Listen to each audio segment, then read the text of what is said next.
দৃষ্টি সরানো, বেগম জিয়া দেশে ফিরলেন, নির্বাচনের দাবিতে সোচ্চার হবেন, এরকম যখন একটা অবস্থা, সেখান থেকে দৃষ্টি সরানোর জন্য এই ঘটনাগুলো হচ্ছে কিনা যারা ব্যাংক লুট করেছে, যারা পাওয়ার সেক্টর লুট করেছে, সামিট কোথায়, এসালম কোথায়, এদেরকে কই ধরছে? শেখ হাসিনার বোনটা কোথায়, যে সবচেয়ে দুর্নীতি শিরোমণি, শেখ রেহানা? সেই প্রশ্ন, কে ধরা পড়বেন আর কে ছাড়া পাবেন, এখানে কিছু একটা ডিল হচ্ছে কিনা। আমার এই অনুষ্ঠানেই ভারতের প্রেস ক্লাব অব ইন্ডিয়া সভাপতি গৌতম লাহিড়ী তিনি বলেছিলেন যে সীমান্ত পার করার জন্য সরকারের ভেতরেই তদবির করছেন টাকার বিনিময়ে। আমি তো ঢাকাতেই ছিল, নারায়ণগঞ্জেই ছিল, সহি সালামতেই ছিল, তাকে ধরার জন্য কি 8 দিন পাইলেন না? আছে সরকার কেন এতবার বলবার পরেও সরকার কেন একটা সুনির্দিষ্ট রোডম্যাপ দিচ্ছে না? সরকার এটা দিচ্ছে না এই জন্যই যে সরকার যতদিন পারে ক্ষমতায় থাকতে চায়। আমার দৃষ্টিতে সরকারের অন্য কোনো এজেন্ডা আছে। তাহলে জুন সরকারের পর্যন্ত এজেন্ডা সময় বা কেন বলে যে জুনের মধ্যে যদি। জুনের মধ্যেও যাতে না হয় সেই জন্য এই ঘটনা ঘটছে। এখন শাহবাগ এমন একটা পচা জায়গা, যেখানে 2013 সালে লক্ষ লক্ষ মানুষ গিয়েছিল, সব শাহবাগী হয়ে গিয়েছিল। এরা গোসল করে না, এরা এরা বাজে, এদের গা থেকে গন্ধ বের হয়, সেই ট্যাগ এখন এরা সবাই নিয়ে নিচ্ছে, এরা এখন শাহবাগী হচ্ছে। আওয়ামী লীগ নিষিদ্ধ হচ্ছে, এটি কি এখন নিশ্চিতভাবে বলা যায়? বাংলাদেশে যদি প্রধান দুইটি দল থাকে, অবশ্যই সেটা বিএনপি আওয়ামী লীগই। প্যারালাল তারা এক ধরনের ক্ষমতা রাখে, কিন্তু এই মুহূর্তে তারা প্রশাসনিক ভাবে দাঁড়ানোর মতো শক্তি নাই। তারা যখন গণতান্ত্রিক চর্চা করতে পারবে না, তখন অগণতান্ত্রিক যে চর্চা করবে, চোরাগুপ্তা হামলা করবে। এখানে যেগুলো পড়ে আছে, যেগুলো আন্দোলন করছে, তার কথা কথা অনুযায়ী সেগুলো তো একটা পতঙ্গের মতো। এরা যত মরবে, শেখ হাসিনার জনপ্রিয়তা বাড়বে, উনি যে কত জনপ্রিয় এগুলো দেখানো যাবে। জনাব আনিস আলমগীর, আপনাকে স্বাগত জানাচ্ছি আমার আজকের পালস অফ পলিটিক্সের আয়োজনে। ধন্যবাদ আপনাকে আমন্ত্রণ জানানোর জন্য। অনেক ধন্যবাদ যুক্ত হওয়ার জন্য। আমি একটু শুরু করি যে যেটি নিয়ে আসলে দুটি বিষয় এখন খুব আলোচিত হচ্ছে। প্রথমে একটু আমি শুরু করি। সাবেক রাষ্ট্রপতি আব্দুল হামিদ তিনি দেশ ছেড়ে চলে গেলেন, থাইল্যান্ডে চলে গেলেন, বেশ সসম্মানে তিনি দেশ ছেড়েছেন। এখানে আসলে অনেক প্রশ্ন, কিভাবে গেলেন সে নিয়ে অনেক উত্তেজনা, সেদিকে যদি যাই তাহলে একটু পরে যাই। কিন্তু আমি প্রথমে আসলে এটি জানতে চাই যে তাকে সেই উত্তেজনার মধ্যে আমরা দেখলাম তার পরপর গ্রেপ্তার করা হলো নারায়ণগঞ্জের মেয়র, সাবেক মেয়র সেলিনা হায়াৎ আইভীকে, এবং সেখানেও একটা নাটক এর মতো মনে হলো, অনেক কিছুই হলো। আসলে কি হলো, মানে আব্দুল হামিদ চলে গেলেন এজন্য ছেলে ভোলানো চকলেট হিসাবে সেলিনা হায়াৎ আইভীকে গ্রেপ্তার করা হলো, তার পরপরই এরকম কি কিছু ঘটনা ঘটলো? কি হলো আসলে, আপনি কিভাবে বিশ্লেষণ করেন বিষয়টা? আমার মনে হয় যে আব্দুল হামিদ যে চলে গেলেন, এটা তো রাষ্ট্রের সর্বোচ্চ পর্যায়ে জানেন। এটা হচ্ছে বড় নাটক যে আমরা জানি না। ওনাদের জানার অজান্তে একজন রাষ্ট্রপতি, সাবেক রাষ্ট্রপতি, এবং যেতে পারেন না, কারণ ওনার প্রটোকল আছে, ওখানে ওনার ব্যক্তিরা আছেন। ওনার আজকে এখন খবর তো বেরোচ্ছে যে তারা জানিয়েছে যথাযথ কর্তৃপক্ষকে, এবং উনার বিরুদ্ধে যেহেতু কোনো গ্রেপ্তারি পরোয়ানা নাই, কোনো নির্দেশনা নাই, সসম্মানে উনি বাইরে গেছেন। উনি যাচ্ছেন, উনি সেখানে চিকিৎসা নিতে যাচ্ছেন। এমন তো নয় যে উনি এর আগে বিদেশি চিকিৎসা নেন নাই। উনি রাষ্ট্রপতি থাকতেও বারবার চিকিৎসা নিতে গেছেন, লটবহর নিয়ে গিয়েছেন। এখানে বরং দুইজন ব্যক্তিকে নিয়ে যাচ্ছেন। তো এটাকে তারা নর্মাল হিসেবে দেখেছে এয়ারপোর্ট। মানে কিন্তু সেটাকে নিয়ে স্বাভাবিক যে প্রক্রিয়া তো রাজনীতি, নর্মাল হিসেবেই দেখার কথা ছিল, কিন্তু এখন তো একটা বিশেষ পরিস্থিতি যেখানে আওয়ামী লীগ নেতা হ্যাঁ, কর্মী তখন বড় থেকে ছোট সবাইকেই। পালিয়েছে। এখন এখানে পালিয়েছে বলা তো তো ঠিক না। পালানো মানুষ কি? পালানো মানে হচ্ছে আপনি কোনো গোপনে চলে গেলেন, তাই না? কিন্তু গোপনে যায় নাই, সদর দরজা দিয়ে একটা লোক গেছে, অনুমতি নিয়েই গেছে। সে অনুমতি ছাড়া তো যায় নাই। তো বা একজন নাগরিক অধিকার নিয়ে গেছে। এখন উনার বিরুদ্ধে যে মামলা, এখানে 124 জনের সঙ্গে উনাকে, শেখ হাসিনাকে, শেখ রেহানাকে, রেহানা শেখ হাসিনার ছেলে মেয়েদেরকে দিয়েছে, সেটা তো যে কেউ বুঝবে যে একটা সাজানো মামলা, এবং এটা হয়রানি করার জন্যই শুধু। কারণ 124 জনের মধ্যে রাষ্ট্রপতি, যিনি 2023 সালে বিদায় নিয়েছেন, তার এখানে কি ভূমিকা থাকতে পারে? তার এলাকার সেই জন্য হতে পারে, তার এলাকাও যদি হয়, এটা কিশোরগঞ্জ সদরে, এটা তো ওনার বাড়িতে মিঠামই। যাই হোক, সে খবর নিচ্ছে। আপনি জানেন যে এই ধরনের মামলা আমাদের অতীতেও আমরা দেখিয়েছি, হয়ে আসছে। কিন্তু জুলাই অভ্যুত্থানের পরে এই ধরনের মামলা আমাদেরকে আসলে প্রশ্নের মুখোমুখি করছে যে আমরা আসলে জুলাই অভ্যুত্থান যেই উদ্দেশ্য নিয়ে গঠিত হয়েছিল, যে উদ্দেশ্য নিয়ে এই আন্দোলন হয়েছিল, সেটার আসলে সেই চেতনা আসলে ধারণ করছে কিনা। কারণ আপনি যখন একটা ভুয়া মামলা দিয়ে দেন কারো বিরুদ্ধে, তখন তো প্রশ্ন জাগে যে এগুলোর বিচার কি হবে। আর কারণ বিচারালয় তো একটা আছে, আপনি নাকি আপনার বিচারালয়ও সেরকম ঠিক করে রেখেছেন যে ভুয়া মামলা এভিডেন্স ছাড়া কোনো কার্যক্রম ছাড়া, মানে কোনো সংযোগ ছাড়া যে কাউকে আপনি জেলে নিতে পারেন বা ইয়ে করতে পারেন। কিন্তু আর সবচেয়ে বড় কথা হচ্ছে যে মামলা তো হতেই পারে। আমি মনে করলাম যে ভুয়া না, রিয়েল মামলা। তো রিয়েল মামলার একটা লোক কি বাইরে যেতে পারবে না, আসতে পারবে না? খালেদা জিয়ার বিরুদ্ধে যখন মামলা হয়েছিল, ডক্টর ইউনূসের বিরুদ্ধে যখন মামলা হয়েছিল, তারা কি বাইরে যায় নাই? তারা তো রায় ঘোষণার পরে একটু রেস্ট্রিকশন ছিল, যেমন খালেদা জিয়ার জন্য। বাকিগুলো তো ওনারা তো যাওয়া আসা করেছেন, যখন রায় ঘোষণা হয় নাই, চার্জশিট দিয়েছেন, তখনও তো তারা বাইরে গেছেন। তো আমি মনে করি যে রাষ্ট্র যদি এটা সহজভাবে নেয়, সহজ। আবার 24-এর গণ অভ্যুত্থানের পরবর্তী যে পরিস্থিতি, সেখানে আবার বলতে পারে না, এরা যারা খুনি সরকার ছিল, তাদের রাষ্ট্রপতি তিনি কিভাবে যান, এটা একটা কাহিনী তখন আবার হতে পারে।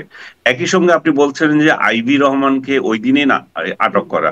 আইবি তো ঢাকাতেই ছিল, নারায়ণগঞ্জেই ছিল, সহি সালামতেই ছিল। তাকে ধরার জন্য কি 8 দিন পাইলেন না?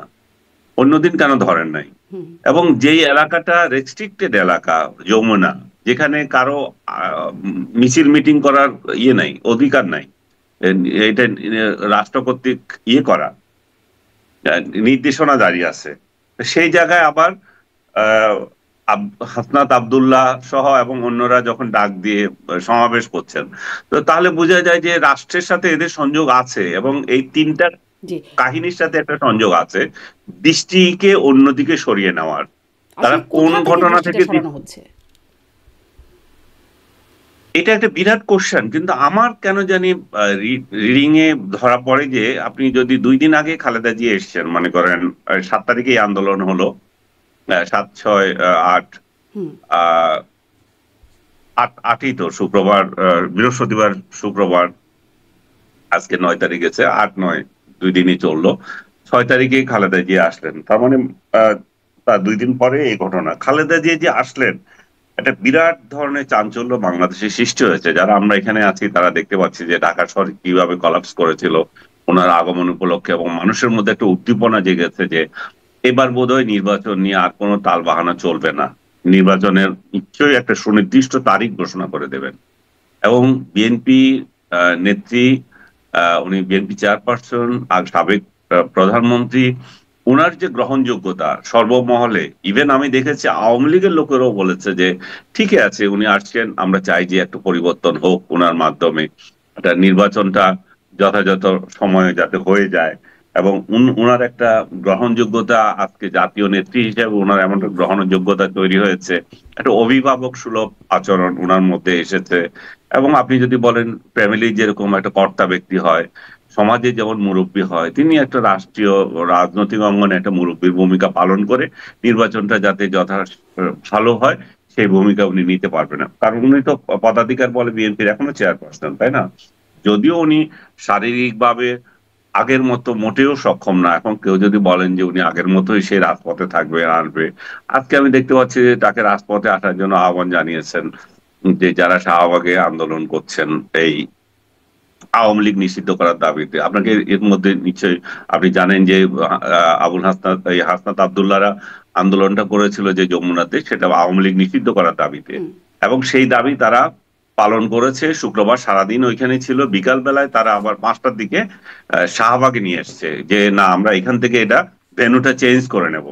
ভেন্যুটা চেঞ্জ করে শাহবাগ ইন্টারসেকশনে নিয়ে এসেছে। এখন সেই জায়গাটা এমন একটা জায়গা, সমস্ত শহর কলাপস করার জন্য এনাফ ওই রাস্তাটা, কারণ তার সঙ্গে সবগুলো সড়কের সংযোগ। তো সংযোগ বন্ধ করে, যেটা আমরা 2013 সালে দেখেছি যে এই একই স্টাইলে শাহবাগ দখল করে গণজাগরণ মঞ্চ করা হয়েছিল যে যুদ্ধ অপরাধীদের বিচারের দাবিতে। যখন কাদের মোল্লাকে রায় দেওয়া হয়েছিল, ফাঁসি দেয় নাই, যখন যাবজ্জীবন বা অন্য একটা সাজা দিয়েছিল, ফাঁসির দাবিতে সেখানে মিলিত হয়েছিল, এবং সেটা ক্রমান্বয়ে বাড়তে বাড়তে একেবারে সারা বাংলাদেশে বিস্তৃত হয়েছে।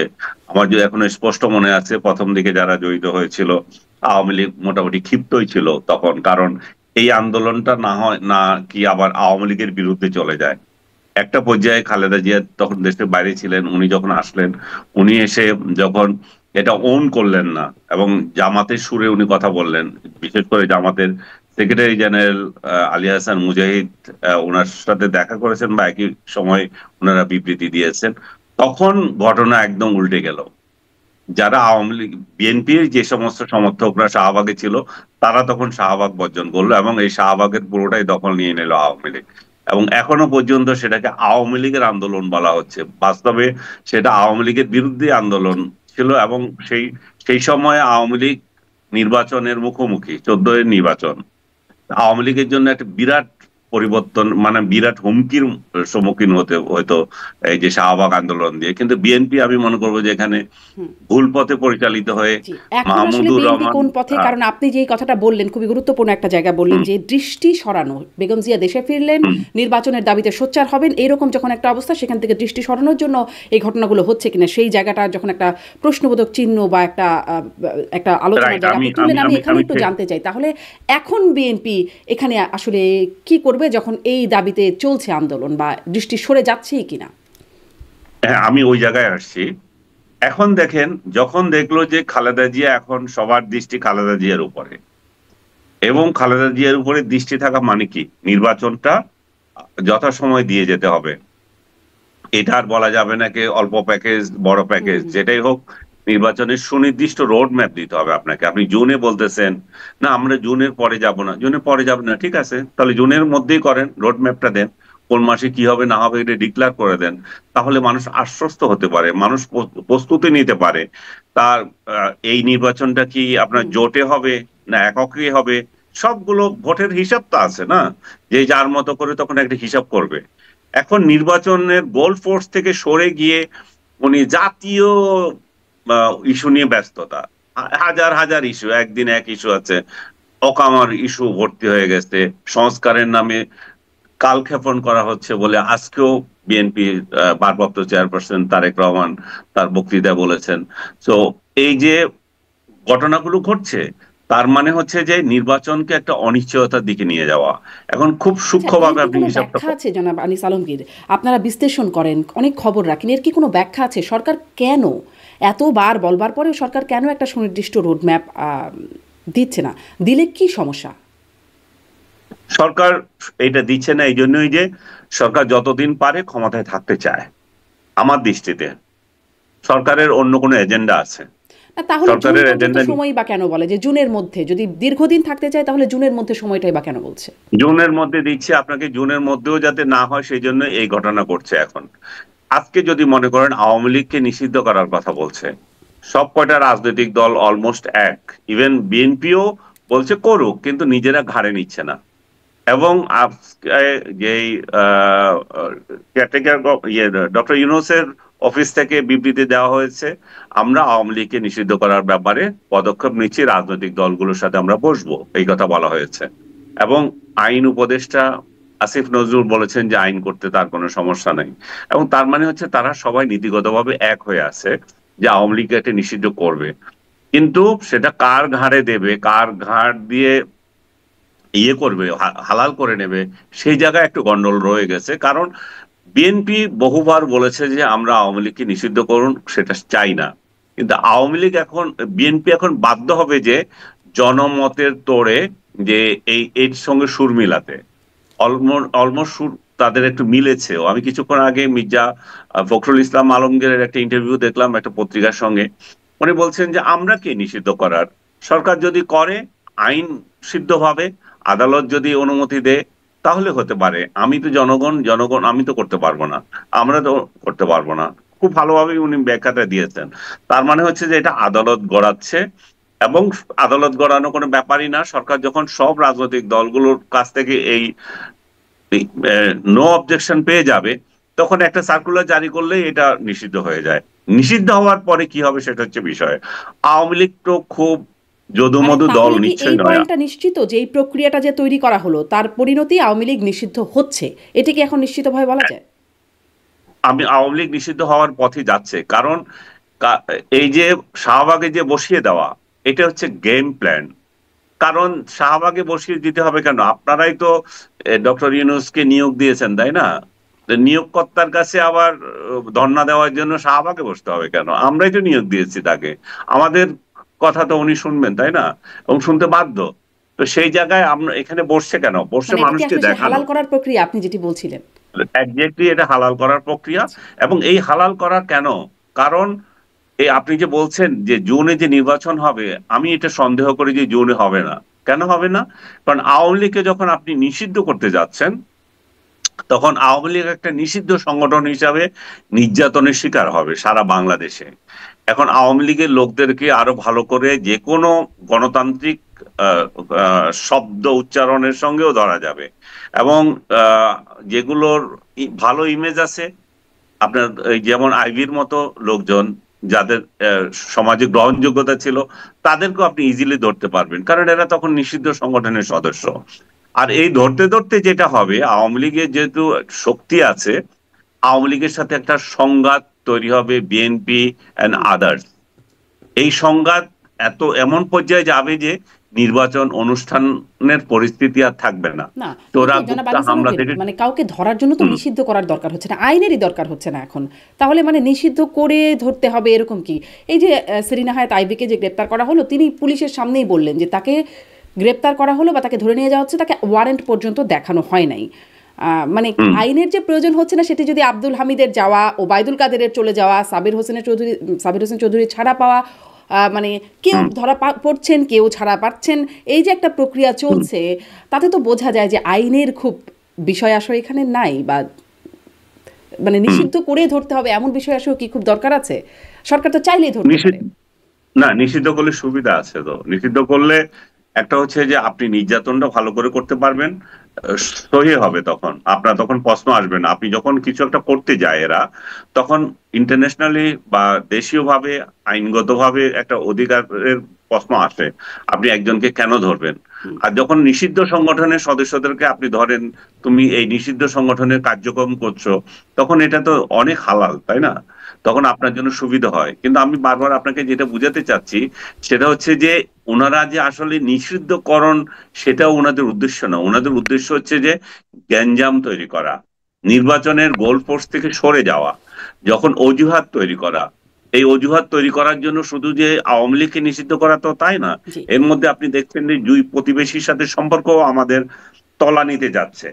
এবং বারবার আমরা বলছি যে আমরা করতে পারি, আমরা যুদ্ধও লাগতে পারে। যুদ্ধের প্রস্তুতির কথাও বলছেন স্বয়ং ডক্টর ইউনূস। সো তাহলে এমন একটা পরিস্থিতি তৈরি হতে পারে, আরাকানকে করিডোর দেওয়া নিয়ে বা অন্য কোনো একটা ইস্যু নিয়ে, আওয়ামী লীগকে নিয়ে, তখন বলবেন যে না, এখন তার পরিবেশ নাই, এখন জুনে ইলেকশন আরো পিছাবে।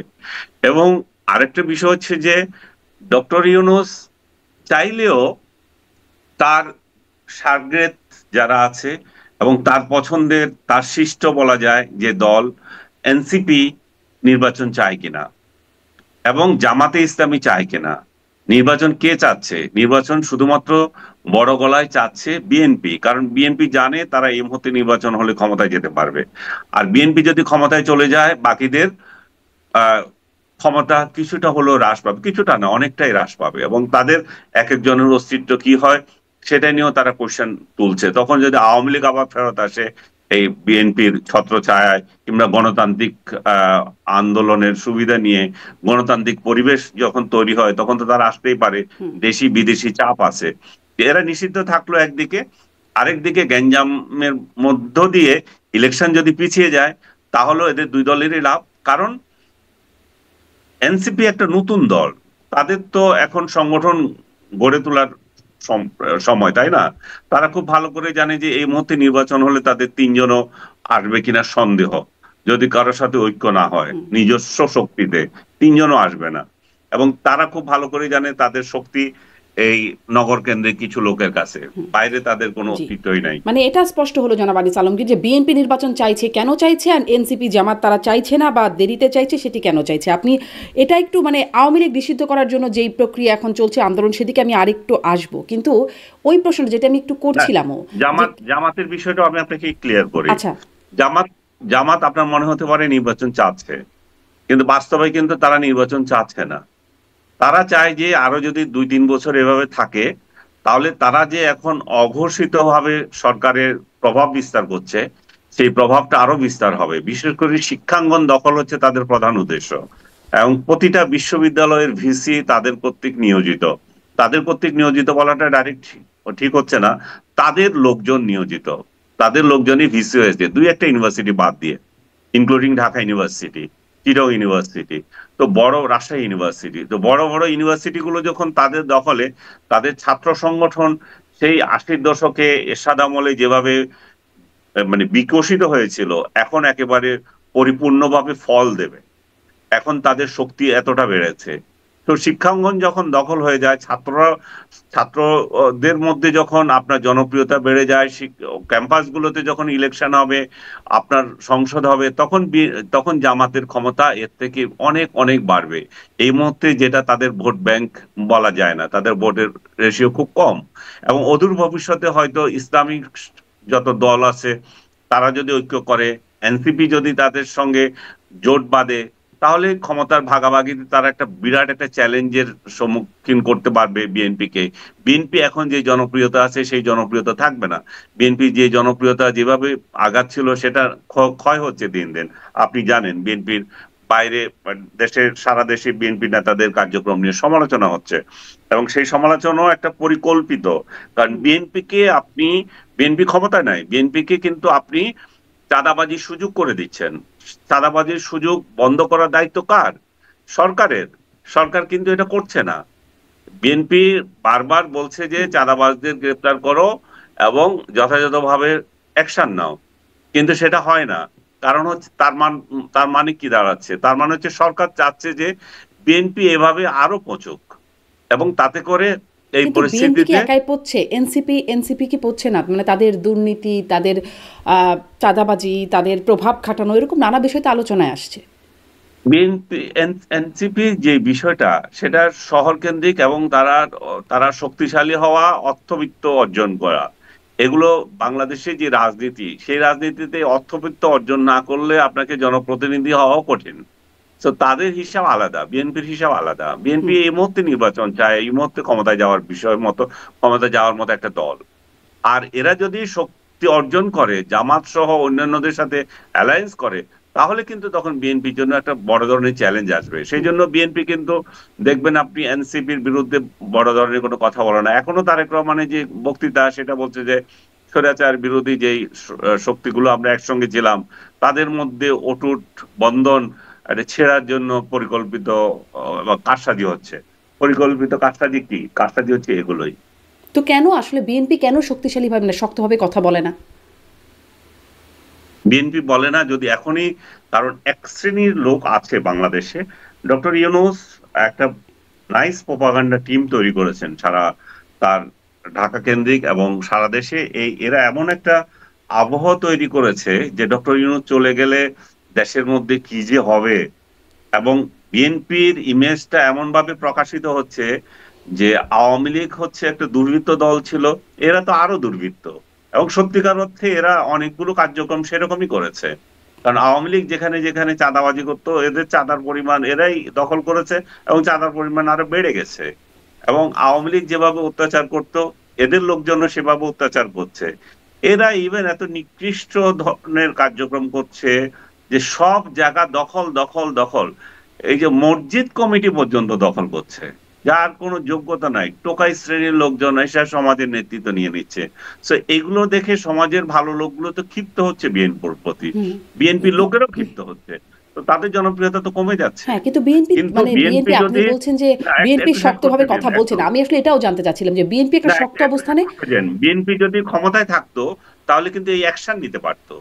বিএনপি যেহেতু ক্ষমতায় নাই, তাহলে এগুলার তাদের যে কার্যক্রম যেগুলো করতেছে, তারা নিজেরাও অ্যাকশন নিতে পারছে না। কারণ তারাও তো ক্ষমতায় যেতে হবে। ক্ষমতায় যাওয়ার জন্য যদি নিজের দলেরই সব শেষ করে দেয়, তাদেরও কি হবে? সব পরিণতি নিয়ে একটা ভেজালের মধ্যে আছে তারা। কিন্তু তারা কোনো, মানে ওই যে শক্ত অবস্থানে যে যাচ্ছে না, সেটা নিয়ে আমি একটু এটাও মনে পড়লো যে ডক্টর ইউনূসের কাছে একটা সুনির্দিষ্ট রোড ম্যাপের জন্য তারা গিয়েছিল।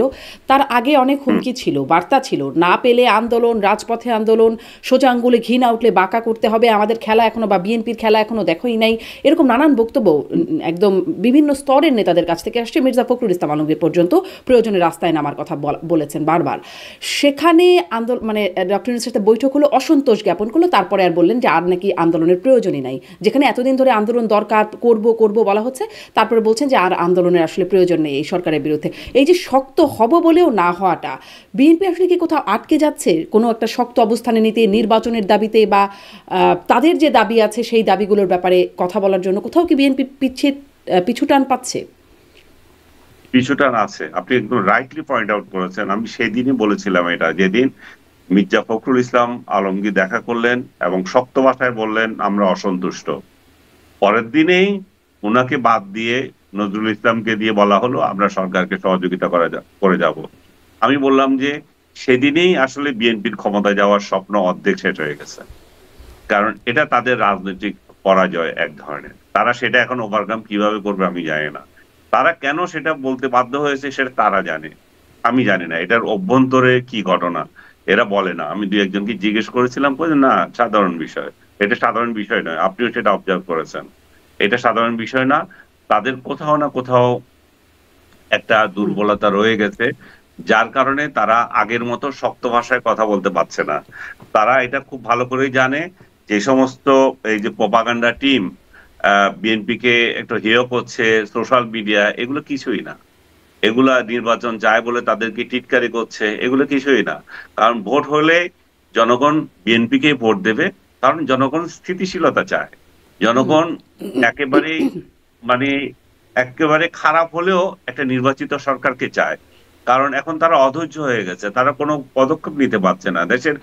ব্যবসায়ীরা বিনিয়োগ করছে না, বিদেশিরা বিনিয়োগ করছে না, লোকজন চাকরি হারাচ্ছে, তাই না?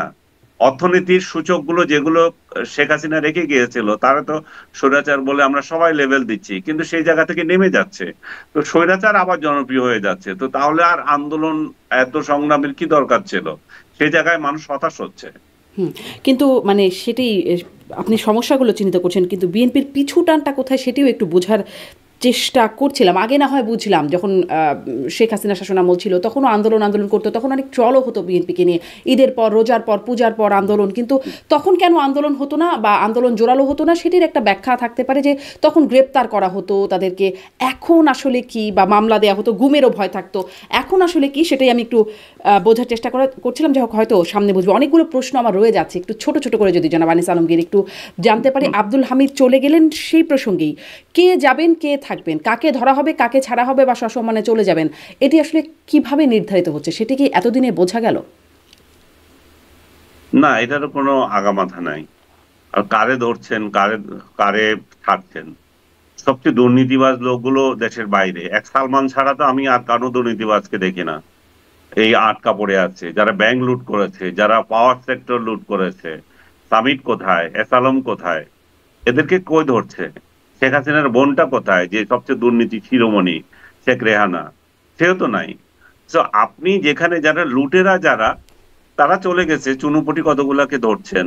চুনুপুটি সবগুলা না, কিছু এখানে আছে, রাঘব বল দুই চারজন আছে, কিন্তু আসল ব্যক্তিরা আমার মনে হচ্ছে পার পেয়ে যাচ্ছে। এগুলা আবার এই ক্ষমতা বদল হলে হয়তো কোনো একদিন শেখ হাসিনা যখন আসবেন, এই সাঙ্গ পাঙ্গরা আবার আসবে এই দেশ লুটপাট করার জন্য। শেখ হাসিনা তার আত্মীয় স্বজন 14 গোষ্ঠী নিয়ে চলে গেছে, এগুলো আবার আসবে। এখানে যেগুলো পড়ে আছে, যেগুলো আন্দোলন করছে, তার কথা কথা অনুযায়ী সেগুলো তো একটা পতঙ্গের মতো। এরা যত মরবে শেখ হাসিনার জনপ্রিয়তা বাড়বে, উনি যে কত জনপ্রিয় এগুলো দেখানো যাবে। কিন্তু বাস্তবতা হচ্ছে যে উনি নাই, ওনার আত্মীয় স্বজন নাই, অন্যের ঘাড়ে দিয়ে উনি আন্দোলন করছেন, ফেসবুক পেজ খুলে দেশ চালাতে, দল চালাচ্ছেন। কিন্তু ওই আবারও সেই প্রশ্ন, কে ধরা পড়বেন আর কে ছাড়া পাবেন, এখানে কিছু একটা ডিল হচ্ছে কিনা। আমার এই অনুষ্ঠানেই ভারতের প্রেস ক্লাব অফ ইন্ডিয়া সভাপতি গৌতম লাহিড়ী তিনি বলেছিলেন যে সীমান্ত পার করার জন্য সরকারের ভেতরেই তদবির করছেন, টাকার বিনিময়ে বা নানান রকম পার করিয়ে দিচ্ছেন, সরকারের ভেতর থেকে এইভাবে কাজ করছে। এই বিষয়টা সাংবাদিক হিসাবে একটা যে কিছু আছে সেটি নিশ্চিত, কারণ কেউ ছাড়া পাচ্ছেন, কেউ ধরা পাচ্ছেন। ওবায়দুল কাদের চলে যাচ্ছেন, আব্দুল হামিদ চলে যাচ্ছেন, আবার চুনুপুটি অনেকে আছেন, আবার রাঘব বল অনেকে ধরা পড়ছেন। আবার এই ধরা পড়ার মধ্যেও আবারও আমার এই অনুষ্ঠানেই ব্রিগেডিয়ার সাখাওয়াত হোসেন, সাবেক স্বরাষ্ট্র উপদেষ্টা, তিনি বলেছিলেন যে আমি জিজ্ঞাসা করেছিলাম 626 জন সেনানিবাসে তারা কোথায় গেলেন, তিনি বলেছেন 2 জনকে হস্তান্তর করেছে সেনাবাহিনী। তারা কারা? তারা সালমান এফ রহমান, আনিসুল হক। অতএব ওই যে সদরঘাট দিয়ে পালিয়ে যাচ্ছিলেন সেটাও একটা সাজানো বা মঞ্চস্থ করা বিষয় ছিল। তো এই যে দুজনকে করলেন, বাকি 624 জন কোথায় গেল? এখানে কি ডিল বা এখানে কি নিয়মে চলছে সেটি কি আপনারা বোঝার চেষ্টা করেছেন?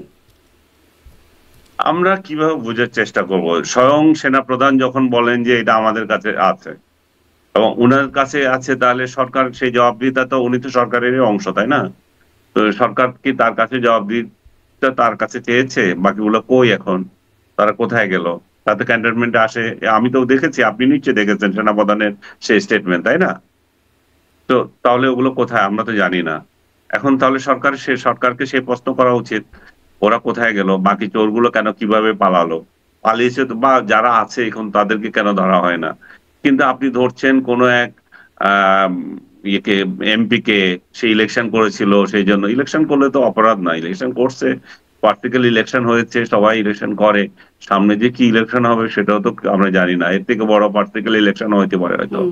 কিন্তু ইলেকশন করা অপরাধ না, অপরাধ হচ্ছে যে দুর্নীতি যারা করেছিল, যারা লুট করেছিল, যারা গুম হত্যা করেছিল, তারা কোথায়? তাদেরকে ধরতে হবে। তাদেরকে ধরা হচ্ছে না কেন? এই জবাবদিহিতা তো ডক্টর ইউনূসকে দিতে হবে। আমরা তো কেউ তাকে বাধা দিচ্ছি না এটা করার জন্য। উনি একটার পর একটা ইস্যু তৈরি করছেন, নন ইস্যুকে ইস্যু বানাচ্ছেন। আওয়ামী লীগ নিষিদ্ধ করলে কি না করলে কি জনগণের কি আসে যায়? জনগণ চায় রাষ্ট্রটা ঠিক মতো চলবে, জনগণ চায় তারা দুমুঠো ভাত খেতে পারবে, এবং তার ব্যবসায়ীরা চায় তারা যে ব্যবসাটা করছে সেটা একটু স্টেডি থাকবে, সেটা আতঙ্ক থাকবে না। সেই পরিস্থিতি সৃষ্টি করতে হবে সরকারকেই। সেই সেই পরিস্থিতি সৃষ্টি করার জন্য নির্বাচনী রোড ম্যাপ তাকে দিতে হবে। আতঙ্ক ছড়ানোর কোনো সুযোগ নাই। উনি সেটাই এখনো নিজেই পর্যন্ত যখন পাওয়া বলেন যাচ্ছে না। যুদ্ধের যাই হোক, প্রস্তুতি যদি থাকেন। কোন নিয়মে বা কোন ডিলে আসলে এগুলো হচ্ছে সেটা বুঝতে পারলে খুব ভালো হতো। এটা আমি সরকারের লোকদেরও জিজ্ঞাসা করেছি, বুঝতে আসলে পারিনি যে নিয়মটা বা ডিলটা কি।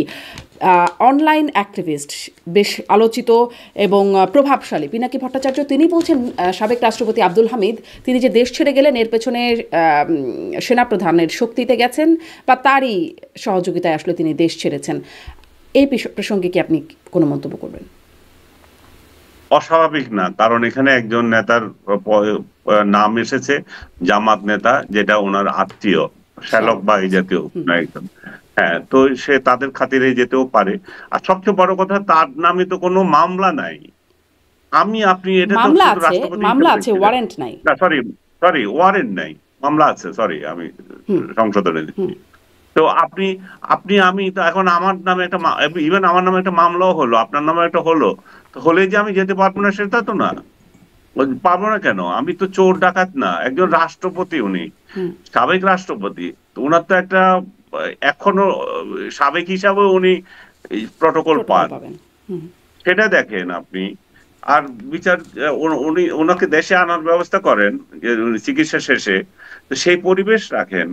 কিন্তু সেটা না দিয়ে এই ধরনের মানে অন্যকে দোষারোপ করা, এদের চুনোপুটি দুই চারটা অফিসারকে হেনস্থা করা, এটুকু তো মানে নাই। ওই অফিসাররা তো যা আছে তাই দিয়ে করেছে, ওরা তো করে নাই। সিদ্ধান্ত তো আপনাদের কাছ থেকে এসেছে। আমি একটা পত্রিকাতে দেখেছি ডক্টর ইউনূসেরও এখানে সম্মতি ছিল। আমি জানি না সেটা কিভাবে ছিল, ওনার অনুমতিও ছিল বললো। কিন্তু এখন উনি বলছে যে কিভাবে গেল সেই ব্যাপারে তদন্ত করবেন, করেন কি বের করে আমরা দেখি, জাতি দেখুক। কিন্তু কি তদন্ত আসলে কিন্তু হবে? আমি বলছে যে ব্যক্তিগতভাবে বিশ্বাস করি যে ওনার বাইরে যাওয়াটা অন্যায় কিছু হয়নি, হ্যাঁ, মানে এটা যেতেই পারেন আইনগতভাবে উনি। আপনি ব্যাখ্যা করছেন যে অন্যায় কিছু না, কিন্তু আসলে আইন তো না। আমি আসলে সেটা এতক্ষণ বোঝার চেষ্টা করছিলাম, নিয়ম বা ডিল কি আছে সেটা যেহেতু বুঝতে পারছি না। কিন্তু এটা নিয়ে আওয়ামী লীগের, যেহেতু তিনি রাষ্ট্রপতি, আওয়ামী লীগ সময় রাষ্ট্রপতি ছিলেন, সেহেতু তাকে মানে আটকাতে হবে এরকম একটা দাবি আছে। ইনকিলাব মঞ্চ বা এনসিপির নেতারাও বলছেন যে চুপ্পু বর্তমান রাষ্ট্রপতি, তার ফোন কলে তিনি আসলে ক্লিয়ারেন্স পেয়েছেন, মানে সাবেক রাষ্ট্রপতি, এবং তার ফোন কলে গেছেন। এইরকম দাবি যদি থাকে সেটি আসলে, মানে সেটি আসলে তার আসলে কোনো মাহাত্ম্য আছে বা তার বিশ্বাসযোগ্যতা আছে? আমি আমি আমি এটা মনে করি না। বর্তমান প্রেসিডেন্ট সাহেবের দুই পয়সার মূল্য এই প্রশাসনে নাই, সুতরাং অহেতুক তাকে জড়ানোর কোনো মানে নাই। তারা চুপ্পুকে সরাতে চান, সেটা অন্য বিষয়। কিন্তু বর্তমান প্রেসিডেন্টের কলে এই প্রেসিডেন্টকে বাইরে যাওয়ার জন্য দিয়েছে, এটা খুবই হাস্যকর, এটা কেউ বিশ্বাস করবে না। মানে ইনকিলাব মঞ্চের উনি বলছিলেন, মুখপাত্র, তিনি বলছিলেন যে তাকে রাখা হয়েছে দোষ দেওয়ার জন্য, তার ঘাড়ের উপর দোষ দেওয়ার জন্য, কিছু হলে দোষ তার উপর চাপিয়ে দেওয়া হবে, এরকম একটা ব্যাখ্যাও তিনি দিচ্ছিলেন। আসি আবার আওয়ামী লীগ নিষিদ্ধ করার জন্য যে এই আন্দোলনটা, সেখানে নাহিদ ইসলাম তিনি বলছেন একটা মার্চও করা হবে, আওয়ামী লীগকে নিষিদ্ধ দ্রুত সিদ্ধান্ত না আসলে আবারও মার্চ টু ঢাকার মতো কর্মসূচি। তিনি গুরুত্বপূর্ণ মন্ত্রণালয়ের উপদেষ্টা ছিলেন, সরকারের গুরুত্বপূর্ণ জায়গায় তিনি ছিলেন, সেখানে থেকে তিনি এটি করতে পারলেন না। এখন তিনি বলছেন সরকারের বিরুদ্ধে মার্চ টু ঢাকা, তিনি যেটা নিজে পারলেন না সেটি এখন দাবি করছেন। এটি আসলে কেমন ব্যাপার? এটাই তো রাজনীতি। আপনি যখন থাকেন তখন আপনি কিভাবে বলবেন? এখন ওনাদের 2-4 জন আছে, তারাও বলা বলি করছে। এগুলো আমি তো মনে করি যে এদের সবগুলো রাস্তায় আসা উচিত। সরকারের থেকে বড় বড় কথা না বলে নারীদের মতো একটু স্বচ্ছতা দেখিয়ে রাস্তায় আসুক, আন্দোলন করুক। আওয়ামী লীগকে নিষিদ্ধ করার যে আন্দোলন করছে তারা, এটা তো অগণতান্ত্রিক আন্দোলন নয়, এটা গণতান্ত্রিক আন্দোলন। তারা চাইতেই পারে আওয়ামী লীগকে নিষিদ্ধ করা। এবং সরকারেরও যারা আছে তো তারাও এই ছাত্রদের সাথে যখন সুর মিলায়, তারা আসুক ইয়েতে রাস্তায় আসুক। এবং তারা ইলেকশন কিভাবে করবে আমি তো জানি না। এই যে 2 উপদেষ্টাকে নিয়ে বারবার কথা হচ্ছে, তারা ক্ষমতায় থেকে আবার কি করে এই নির্বাচন পরিচালনা করবেন? তারা তো কমপ্লিট বায়াসড একটা ইয়ের পক্ষে। তারা একটা একটা প্রশাসনের পক্ষে, তাদের অধীনে তো নিরপেক্ষ নির্বাচন হবে না। আমি জানি না ডক্টর ইউনূসের অধীনেও নিরপেক্ষ নির্বাচন হবে কিনা, বা আদৌ ওনার সরকার নির্বাচনটা পরিচালনা করবে কিনা। আপনি যেটা বলছিলেন যে শাহবাগ ব্লকেড আন্দোলন যেটা দিয়েছিল ওরা, সেটা গণজমায়েত করবে কালকে শনিবার, এবং এর পরেও চলবে, এবং এর মধ্যেও যদি না মানে তখন বলছে যে ঢাকা অভিমুখে তারা লং মার্চ করবে সে আগের মতো। তো আমি জানি না সেই লং মার্চ আগের মতো সাড়া দেবে কিনা, যেটা 5 অগাস্টের আগে হয়েছিল। হয়তো হতেও পারে, কারণ মাঠে তো আর এখন আওয়ামী লীগ নাই যে কেউ ঠেকাবে, এখন ঠেকানো তো কেউ নাই। আসবে তারা, তারা প্রদর্শন করবে, দেখাবে যে আওয়ামী লীগের বিরুদ্ধে বাংলাদেশ এক হয়েছে আবার, এবং আওয়ামী লীগকে নিষিদ্ধ করাটা তাই সরকার চাপের মধ্যে পড়ে করেছেন। তবে আমি মনে করি যে যাই কিছু হোক, আওয়ামী লীগ নিষিদ্ধ হলেও কিছু আসে যায় না, কিন্তু সেটা যদি আইনগতভাবে না হয় এবং সেটার কনসিকুয়েন্স চিন্তা করে সরকারের পদক্ষেপ নেওয়া উচিত। এই সেটা কনসিকুয়েন্স যাতে আসলে কি হবে সেটাও এক লাইনে যদি একটু বলেন। তবে তার আগে এই আন্দোলনের মধ্যে, এই বিক্ষোভের সেটার মধ্যে আমরা কনসিকুয়েন্স দেখেছি। আপনাকে বলেছি, সেটা কনসিকুয়েন্স পড়বে নির্বাচনের হ্যাঁ, উপরে, বুঝতে নির্বাচন পেরেছি। বানচালের উপরে। হুম যে সেটার কনসিকুয়েন্সে যদি নির্বাচন বানচাল করার মতো কিছু হয়, তাহলে সেটা আমাদের এই মুহূর্তে দরকার নাই। আমরা আগে নির্বাচন চাই। হুম এখানে আওয়ামী লীগের কোনো পরিকল্পনা, আওয়ামী লীগের কোনো পাল্টা ষড়যন্ত্র কিছু কাজ করছে কিনা সেই ব্যাপারে একটু যদি বলেন। তবে তার আগে একটু বলবেন যে জসিমউদ্দিন রহমানী, আনসারুল্লাহ বাংলা টিমের প্রধান, তিনিও ছিলেন এখানে, যিনি শীর্ষ জঙ্গি নেতা হিসেবে তাকে তার একটা তিনি জামিনেও আছেন আসলে। এটিকে আপনি কিভাবে দেখেন? এটা ভালো, খুব ভালো। শাহবাগ এমন একটা পচা জায়গা, যেখানে 2013 সালে লক্ষ লক্ষ মানুষ গিয়েছিল, সব শাহবাগী হয়ে গিয়েছিল। এরা গোসল করে না, এরা এরা বাজে, এদের গা থেকে গন্ধ বের হয়। সেই ট্যাগ এখন এরা সবাই নিয়ে নিচ্ছে, এরা এখন শাহবাগী হচ্ছে। আমি এটা মজা করছিলাম যে দেশে এত শাহবাগী নিয়ে কি করবে। তো শাহবাগী নিয়ে যাদেরকে গালাগালি করে, এরা আর করবে না আর কি। আশা করছি যে শাহবাগী ট্যাগ, শাহবাগী গালি, এগুলো থেকে বাঘেরা এখন রক্ষা পেয়ে যাবে। পিনাকি ভট্টাচার্য নিজেও একজন শাহবাগী ছিল, এখন এদের সঙ্গে আছেন। পিনাকিরও এখন তো ডবল ডবল ট্যাগ থাকবে আর কি। আমাদের সিঙ্গেল ট্যাগ, বা অনেকের সিঙ্গেল ট্যাগ আছে। হুম এখন ডাবল ডাবল ট্যাগ শাহবাগীর আসবে। মানে আওয়ামী লীগের পাল্টা কোনো তাদের কোনো পরিকল্পনা বা তাদের কোনো ষড়যন্ত্র সে ব্যাপারে কোনো তথ্য আছে যে এরকম আমার যে তো করা মনে হয় হচ্ছে? না আওয়ামী লীগের এই মুহূর্তে এমন কোন পরিকল্পনা, এমন কোন শক্তি তারা প্রদর্শন করতে পারবে, কারণ তারা নিজে তো ঘর ছাড়া, তাই না? হুম তাদের শক্তি প্রদর্শন করার জন্য টাইম লাগবে। তাদের সমর্থন নাই তা না, তাদের সমর্থন এখন যে কোনো রাজনৈতিক দল থেকে কম নাই। বিএনপির থেকেও তাদের যে জনপ্রিয়তা একেবারে শূন্যে নেমে গেছে তা না। তারা বাংলাদেশে যদি প্রধান 2টি দল থাকে, অবশ্যই সেটা বিএনপি আওয়ামী লীগই প্যারালাল, তারা এক ধরনের ক্ষমতা রাখে। কিন্তু এই মুহূর্তে তারা প্রশাসনিক ভাবে দাঁড়ানোর মতো শক্তি নাই। পুরো রাষ্ট্রযন্ত্র যখন একটা রাজনৈতিক দলকে নিঃশেষ করে দেওয়ার জন্য লেগে যায়, তখন তারা কিভাবে রাস্তায় দাঁড়াবে? এটা তো গণতান্ত্রিক পরিবেশ না যে তারা সেখানে তাদের শক্তি প্রদর্শন করবে।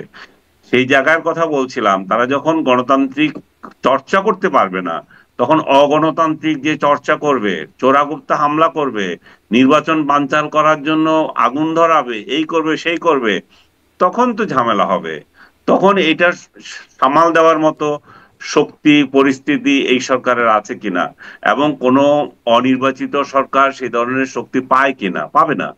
তাদের এই কমিটমেন্ট নাই, এই কমিটমেন্ট থাকে না এবং সেটা পারেও না, কারণ তারা সর্বদলীয় একটা অনুভূতি নিয়ে, সর্বদলীয় সহযোগিতা নিয়ে সরকার পরিচালনা করে। তারা একদলীয় একটা দলকে নিঃশেষ করে কখনো পারে না। তারা সেটা করতে যাবে বলেই নির্বাচন অসফল হওয়ার সম্ভাবনা আছে, অনিশ্চয়তা দেখা দেবে। সেটাই আমি বারবার আশঙ্কা করছি যে আওয়ামী লীগকে নিষিদ্ধ করার মাধ্যমে সরকার আসলে এই যে এখন যা করতে যাচ্ছে, এগুলো কি সত্যিকার অর্থে আওয়ামী লীগকে নিষিদ্ধ করতে চাচ্ছে নাকি নির্বাচনকে বানচাল এবং পিছিয়ে দেওয়ার চেষ্টা করছে? একদম স্পষ্ট। অনেক ধন্যবাদ জনাব আলী সালাউদ্দিন।